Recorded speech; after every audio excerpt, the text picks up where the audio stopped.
Very good morning, students. I Vijay Dubey is here to teach you economics for class 12th. So, students, in subject economics, there are two books which we have to study this year. These books are Macroeconomics and Indian Economic Development. So, today we will start our teaching with the first book, that is Macroeconomics. In macroeconomics, our first unit is national income, and in this unit of national income there are four chapters.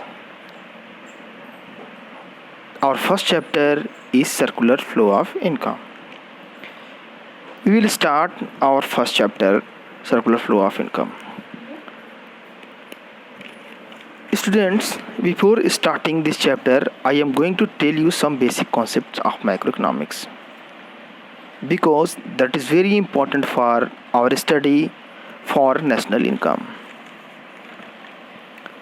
So, our first topic is goods. Here, goods can be classified in two ways. First is on consumption basis, and second is on capital basis, and second one is on final and intermediate basis. Students, now we will start with the first way, that is about consumptions or consumer goods. The definition of consumer or consumption goods is as follows. These are those goods which are directly used for the satisfaction of human wants. These are not used in the production of other goods. Example, ice cream and milk. It means consumptions or consumers goods are those goods which directly satisfied consumers, so they are ready to be used by ultimate user. As in the example which I had given, that is of ice cream and milk, ice cream is not to be further processed because it is ready for use by the consumer. So I think it is clear. Now we will discuss about the types of consumption of goods or consumer goods. There are four types of consumption or consumer goods. First one is durable goods, second one is semi-durable goods, third one is non-durable goods, and last one is non-material goods or service goods. Now students, we will start the definition of durable goods.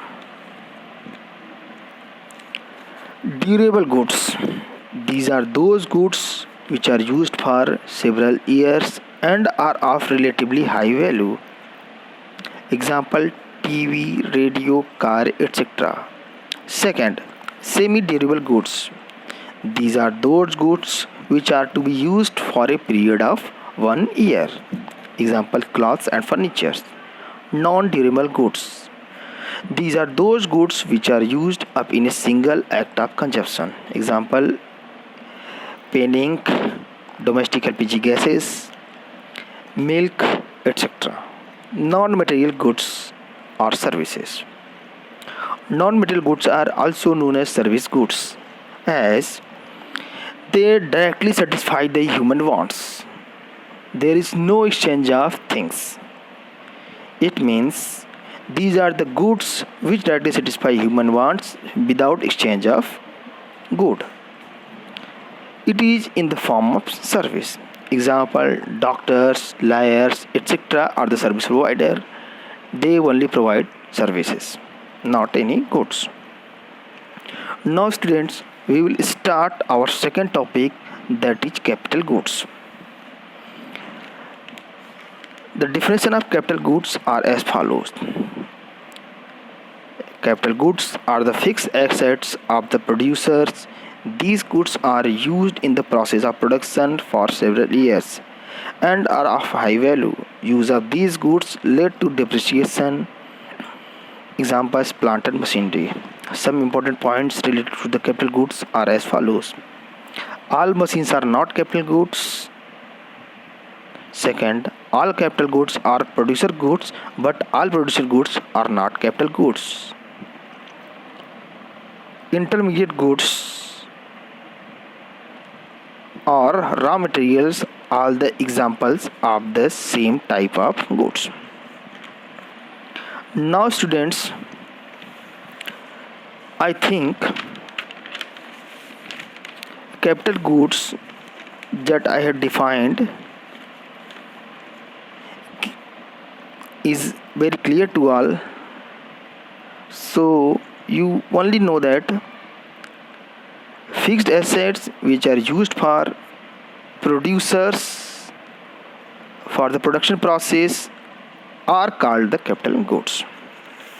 So now students, our today's topic is over and all of you have to copy all the materials which I had provided in the given screen should be written by you on your notebook, which is your homework.